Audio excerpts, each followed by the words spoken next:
السلام عليكم ورحمة الله تعالى وبركاته. نتمنى تكونوا كاملين بخير وعلى خير وبصحة جيدة. مرحبا بكم أخواتي من جديد في قناتي ديليس فرح. مبروك عواشركم، يدخل عليكم إن شاء الله هذا العيد بالصحة والعافية وباش ما تمنيتوا ان شاء الله. ضمن سلسله حلويات العيد ان شاء الله جبت معكم واحد الحلوه بالنوغا واللوز والشوكولا ولي فخوي كونفي، كتجي اكثر من رائعه. هانتوما كيف ما كتشوفوا الشكل ديالها كيفاش كيجي. ما نزيدش نطول عليكم اخواتي، نمر نتعرفوا على المقادير وطريقه التحضير. هنا 50 غرام ديال السكر سنيده، 50 غرام ديال الزبده، وعندي هنا 50 غرام ديال الجليكوز، وطبعا واحد الساشيه ديال فاني. بالنسبه لهاد النوكا راه غادي نديروها بزنجلان. هنا عندي واحد 200 غرام، انا كندير 200 غرام على ما كنشوف حك كل زنجلان وكيفاش كيكون. بعض المرات شي زنجلان تيكون خفيف وبعض المرات الزنجلان كيكون ثقيل وميدم فما كيهش بزاف. المهم من بعد انا غنقول لكم هاد 150 غرام ديال هاد لي زانغريديون شحال تهز ليا ديال الزنجلان. غندوز دابا نغلي هاد السكر مع الزبده مع الجليكوز ونرجع معكم ان شاء الله اخواتي. هانتوما كيف ما كتشوفوا اخواتي هنا خاصو يوصلكم هاد الخليط هذا لهاد المرحله هادي. دابا غادي نبداو نزيدوا الزنجلان. المهم هانتوما الزنجلان انا قلت لك عندي هنا 200 غرام، غادي ندير واحد 150 وغادي نحبس حتى نشوف. كنخلطو هكا على هاد الشكل هذا. كيف ما كنقول لكم دائما النوغا ما تخليوش هذاك السائل باين. الا خليتو داك السائل باين كيطلع وكتجي النوغا قاصحه بزاف. خاص يكون الخليط ديال الزنجلان ولا اللوز ولا كيف ما بغيتو نتوما، لوز ايفيلي خاصو يكون كتير باش كيجينا جنجلان رطب بزاف. ها نتوما صافي على هذا الشكل هذا، يعني هزت ليا واحد 150 حتى 160. ومن اللي بقى لي غادي نعبرو نقول لكم التوتاليتي الاخرى شحال هزت ليا. المهم هانتوما كيف ما كتشوفوا هانتوما شفتوا صافي ما بقى لناش داك السائل كيبان. يعني بزاف الناس كيديروا هاد الاغلاط هذا، كيخليو النوغا باقي داك السائل فيها بزاف، فكتجي داك السائل باين هكاك بيض في النوغا وكتجي النوغا فريمون خايبه وقاصحه.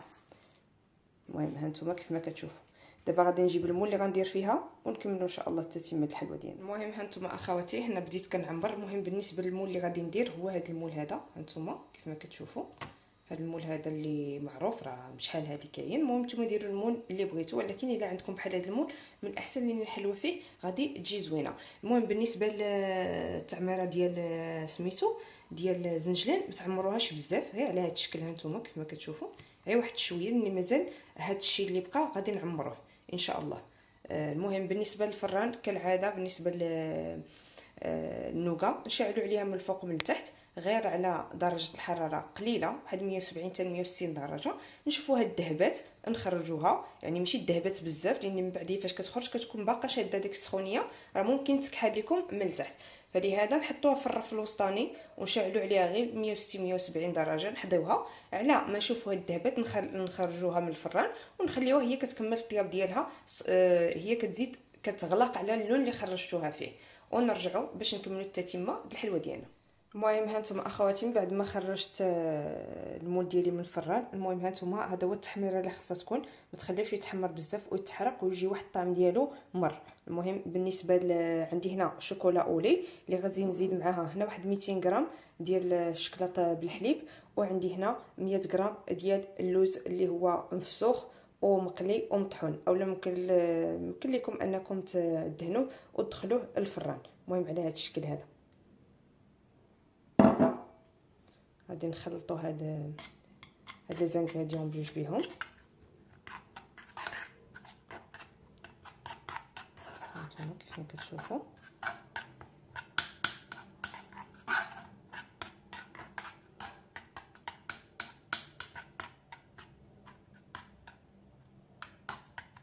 صافي. وغادي نبدا نعمر المول ديالي. هادشي علاش قلت لكم ما ديروش هاد النوغا غليظه بزاف، لاني غادي نخليو واحد المسافه هنا شي شويه باش نقدروا انه نعمروا هاد الشوكولا ديالنا. هانتوما كيف ما كتشوفوا غادي نبدا نعمر هنا الشوكولا اللي عندي، غادي نعمرها حتى تعمر هذه كامله.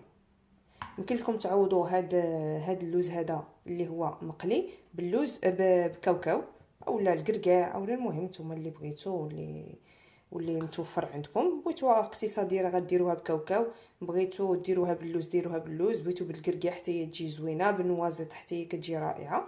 المهم هانتوما كيف ما كتشوفوا كنعمروا هذاك المول ديالنا كامل حتى الفوق على هذا الشكل هذا. بالنسبه للنوكا فاش نخرجوها من المول ما نحيدوهاش من المول، يعني نخليوها في المول ونديروا عليها الشكلاط باش تشد لينا طبعا، باش ما نهرسوهاش. المهم على هذا الشكل هذا انا غادي نستمر اخواتي باش ما نطولش عليكم هذا الفيديو، ونعمرها كامله ندخلها للمجمد تجمد ونرجع معكم باش نزينوها. المهم هانتوما اخواتي هذا هو الشكل اللي درت معكم هذا النهار. المهم ها هو كيف ما كتشوفوا هنا من بعد ما النوكا ديالي تحمرات، هذه هي التحميره اللي خاصها تكون في النوكا، ومن بعد وهنا هذاك الشوكولا باللوز اللي درت معكم. بالنسبه هاد الحفيره هذه عندنا باش غادي نديروها، كيف ما كتعرفوا النوكا كتكون كروستيون حتى الشوكولا، فخصنا شي حاجه اللي تكون معلكه اللي نديروها من الفوق وتعطينا واحد شويه ديال الحموضيه، يعني ما تجيش الحلوه كلها حلوه، فهمتوني. فانا هنا شديت عندي هنا درت هنا واحد شويه ديال الزبيب اناناس مقطع، مشمش حتى هو مقطع، درت هنا شويه ديال الكركاع وشويه ديال اللوز، ودرت هنا شي شويه ديال القرعه اللي حمرتها، هاد غرين دو هاد مشات لي سميتو هي ديك حبوب القرعه المهم شي حاجه سميتها بحال هكا، المهم غرين دو سيتروي هادي. المهم ما عليناش. غادي نعمر بها هاد المول ديالي هذا. هانتوما كيف ما كتشوفوا حاولوا انكم ديروا هاد لي فروي كونفي بحال هكا كيجيو زوينين، فكيعطيونا واحد شويه ديال الحموضه. المهم هانتوما على هاد الشكل هذا نزلوا شويه من الكركاع، شويه من هنا شويه من هنا شويه من الزبيب. طبعا نتوما ليكم الاختيار، داكشي اللي متوفر عندكم ديروه. المهم على هاد الشكل هذا نعمروها مزيان باش تجي الشكل ديالها زوين. طبعا بالنسبه لهادو راني درت معاهم معلقه ديال الجليكوز ومعلقه ديال الناباج. هانتوما على هاد الشكل هذا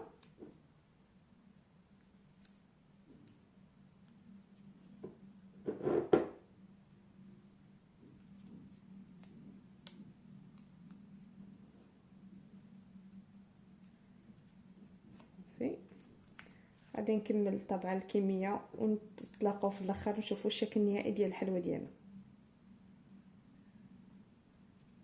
هانتوما